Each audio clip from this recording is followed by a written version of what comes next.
Tout d'abord, je tiens à dire que cette vidéo va spoil, donc si vous n'avez pas eu la chance de les lire en avance, ce qui est fort probable, je vous conseille d'enregistrer la vidéo et de revenir plus tard pour la mater. Si vous êtes encore courageux et que vous voulez vous faire spoil, il n'y a pas de souci, restez là, vous êtes au bon endroit. Comme dans la dernière vidéo, je vais faire une rétrospective de chaque manga selon mon ordre de lecture. Le premier manga que j'ai lu, c'était L'amour après les cours, c'est un recueil. Le chapitre 1, c'est un gars qui va se mettre en couple avec la nouvelle fille de son école. Alors qu'à la base, le gars voulait juste se faire recaler histoire d'être sûr que cette fille est pas pour lui. Elle va accepter, mais elle va pas être du tout la petite amie qu'il attendait. C'est en fait une fille qui n'arrive pas à penser à autre chose qu'au sexe. C'est quasiment et exclusivement des scènes de fesses, et là-dessus généralement moi je râle un peu, mais pour une fois c'est pas dérangeant parce que c'est exactement ce que l'histoire veut nous montrer. C'est une fille qui a un appétit insatiable et qui est là pour lui d'ailleurs que pour ça, hein. Elle le dit elle-même, si c'était pas lui, ça aurait été un autre.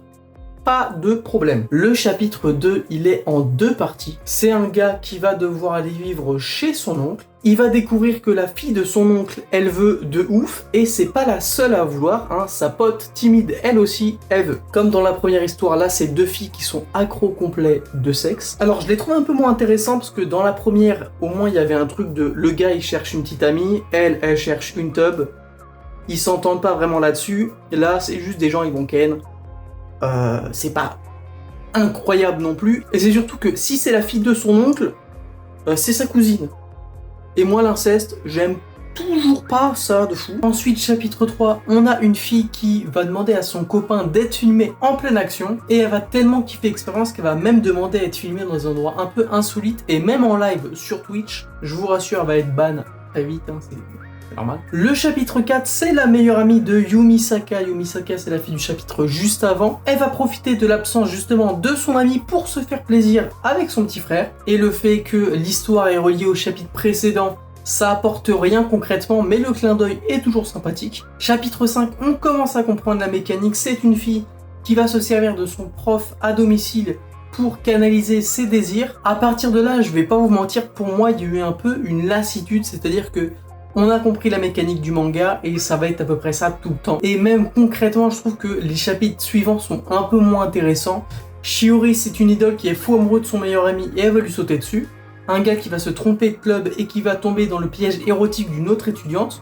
Ou encore 2 étudiants qui vont se faire plaisir dans une bibliothèque. Vous l'aurez compris, dans ce manga, on va retrouver des filles perverses qui n'ont pas froid aux yeux et qui n'hésiteront pas à sauter sur le moindre mec qui passe devant eux si elles ont envie de sauter dessus. Comme je l'ai dit de mon côté, j'ai eu une petite lassitude vers la fin du manga parce que je savais très bien de quoi allaient parler les chapitres.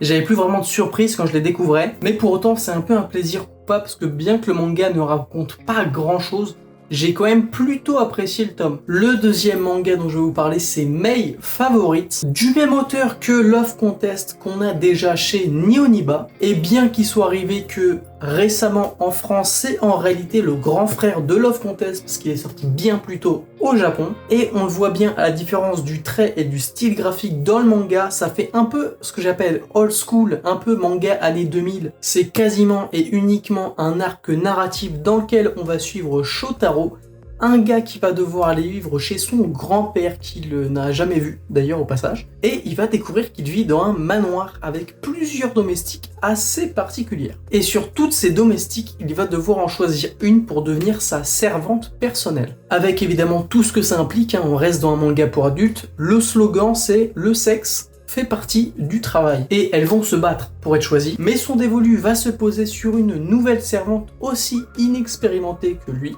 ce qui ne va pas plaire aux autres maids qui vont commencer un peu à la jalouser et qui vont elles aussi vouloir faire plaisir à leur jeune maître. Mais aussi pour certaines de l'entraide, pour Mei qui est folle amoureuse de son jeune maître mais qui déprime un peu de pas avoir les compétences de ses autres collègues plus expérimentés. Au-delà des tâches ménagères, il y en a certaines qui travaillent dans le département hôtesse, qui est là pour, on va dire, satisfaire tous les invités du manoir. Donc on pourra retrouver parfois des scènes d'orgie assez rares mais présentes. Au niveau de la fin, j'avoue, je me suis fait feinter. Ça partait dans de la romance à balle, mais l'auteur m'a pris par le col comme ça, il m'a fait frérot, c'est quand même un harem, donc tu vas vite te redescendre mon petit loulou. Ce qui est pour moi un peu décevant, je l'avoue, puisque je m'attendais à une petite romance quand même, mais pour les gros fans d'harem, Je pense qu'ils vont kiffer. Et on a même le droit à un genre de chapitre dédié à la régente, on va dire, des servantes, qui jusque-là dans le manga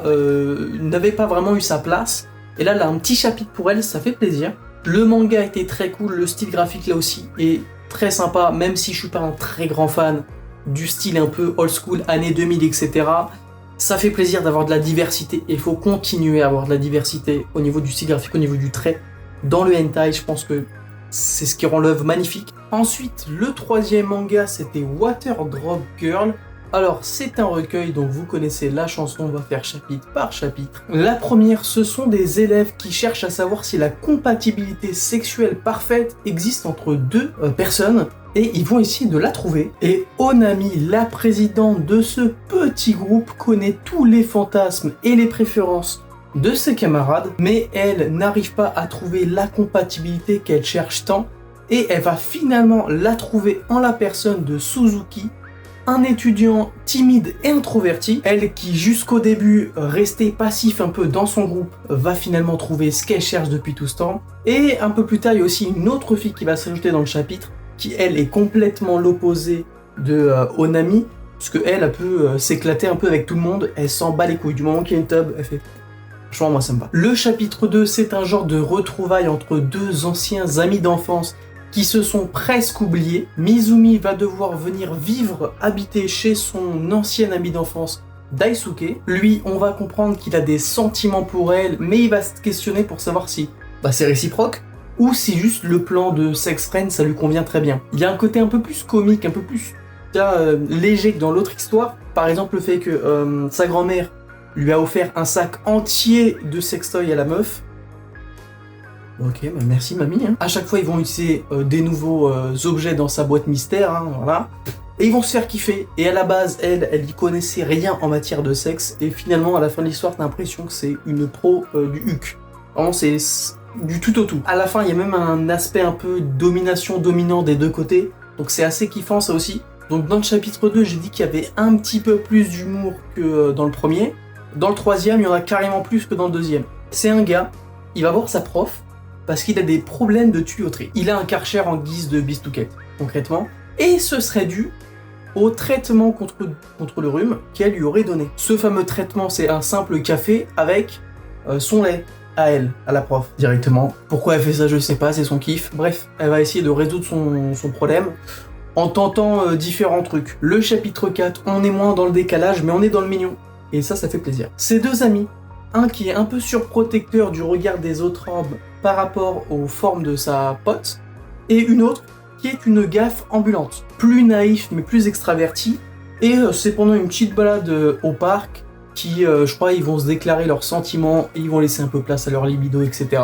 Le chapitre 5, c'est un gars qui n'arrive pas à finir ses fins de mois, mais vraiment il n'arrive pas du tout, limite il va jeûner les derniers jours tellement c'est la hesse. Mais une chance pour lui, il travaille dans un magasin de location de DVD, et il y a une fille d'une famille plutôt aisée qui vient souvent chez lui pour squatter des films en échange de un peu d'aide pour son loyer. Évidemment, ça va déraper quand elle va lui proposer du miel, elle va en mettre sur son doigt, sur son pied, sur sa jambe, etc., etc., etc. Alors ça dérape vraiment, vraiment, mais c'est cool de voir un peu, les gars, le miel. C'est une légende pour moi. J'ai jamais vu ça, jamais personne qui a déjà essayé le miel, personne. Et ça fait plaisir de voir cette légende urbaine dans un chapitre. Et franchement, c'était plutôt décalé. C'est un manga globalement qui était excellent, avec un style graphique vraiment cool, et surtout d'histoires avec des femmes qui veulent. Mais elles ont la dalle. Et ça fait plaisir. Et donc ma dernière lecture des sorties de mai, c'est bien Harem Spiral. Comme son nom l'indique, on est dans un harem mais assez spécial. Ça se passe dans une école où une classe va devoir former des groupes de filles pour un camp d'été, et un des groupes aura la chance d'avoir un garçon qui sera avec eux tiré au hasard. Il s'avère que ça va être notre protagoniste Kobayashi qui va être tiré au sort. Seulement lui, comme aucun des autres mecs de la classe, ne sait concrètement en quoi ça consiste d'être le mec dans ce groupe de filles, et il va comprendre qu'il n'est pas seulement là pour porter leur sac, mais pour devenir leur toutou pendant un mois. Et ce petit secret est bien gardé par toutes les filles de l'école et certaines profs depuis des années. Un mois pendant lesquels elles vont faire ce qu'elles veulent de lui. Ça fait plaisir de voir un harem un peu en mode femdom. D'habitude, c'est vraiment les meufs qui sont là pour le désir du mec. Là, c'est vraiment l'inverse. C'est les meufs qui décident de ce qui va se passer et pas l'inverse. Et ça fait plaisir à Stag Ça change un peu, ça fait du bien. Il y a franchement une bonne dose d'humour en plus des situations assez décalées dans lesquelles le personnage va être. Coincé avec une autre fille dans un casier alors qu'ils sont justement dans le vestiaire des filles et qu'il y a du mouvement autour. Dans une réserve sous le regard curieux des autres élèves. Il va même carrément devenir un peu une attraction pour plein d'autres filles de son école à un moment. Mais il y a aussi des passages un peu plus calmes où il va juste être avec une seule fille, un peu en mode romantique. Il y a vraiment de tout dans le manga, il y a pas mal de diversité au niveau des tags, au niveau de ce qui se passe, ça fait du bien. Et il y a aussi un gros retournement de situation vers les 3/4 du manga qui va faire basculer les forces en sa faveur. Et là aussi le bouquet final est très sympa où c'est tous les élèves de tous les groupes qui vont tous se faire kiffer au coin du feu, c'est une belle image. C'est déjà sorti ce 23 mai, je ne sais pas quand je publierai la vidéo. Franchement, foncez dessus, moi il n'y a aucun titre de cette sélection qui m'a déplu, ils étaient tous très bons. Je vous dis à la prochaine dans une nouvelle vidéo, et surtout abonnez-vous, commentez, likez, partagez, tout ça vous connaissez. Des bisous.